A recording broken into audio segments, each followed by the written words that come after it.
mul läbi klaasi, mõtted virvendavad tunded segasi. Kes see vaatab, miks ta pelgab, kelle lugu see on, mis mu silmad täidab.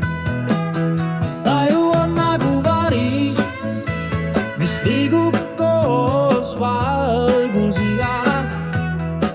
Aga see vari ei ole mina, vaid see, kes kardab midagi kaotada. Vaata mind, ütleb ego naeratades. Ma tean, mida sa vajad, natuke tunnustust, natuke turvatunnet ja siis oled õnnelik. Aga miks ma tunnen sügaval see midagi,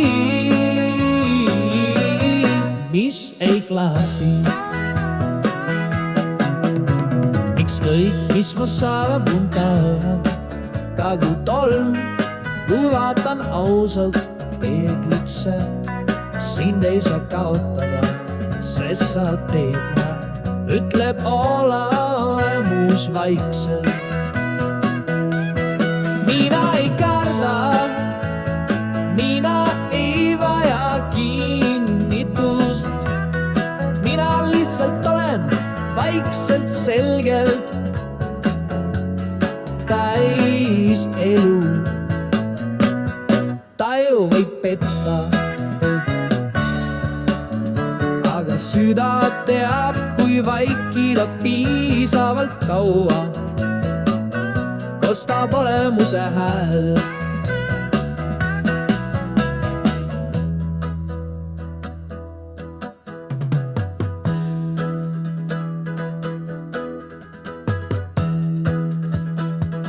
Ivosa võitlus ja ärgamine, tõuseb dramaatiline osa sisemine võitlus, ego viimane surve, seejärel ärkamine.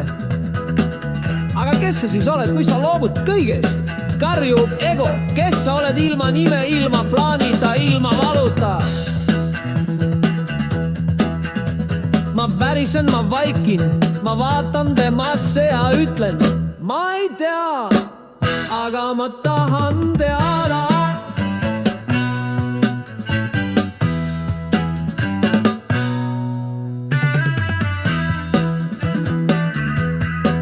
Ja siis vaikus ei hirmuta enam, see kutsub.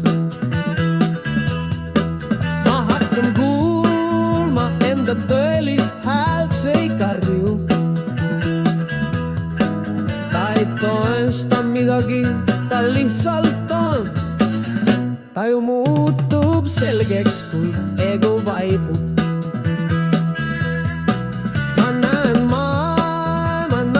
Esimest korda lihtsana, ilusa, täis tähendust ja hingust. Ma ei pea midagi olema, ma ei pea kuhugi jõudma. Kui ma olen kooskõlas oma olemusega, ma olen kohal, ma olen terve. Kui ma kuulan, siis ma tean, kui ma vaikin, siis ma näen, kui ma usaldan, siis ma olen oma olemuse hääl.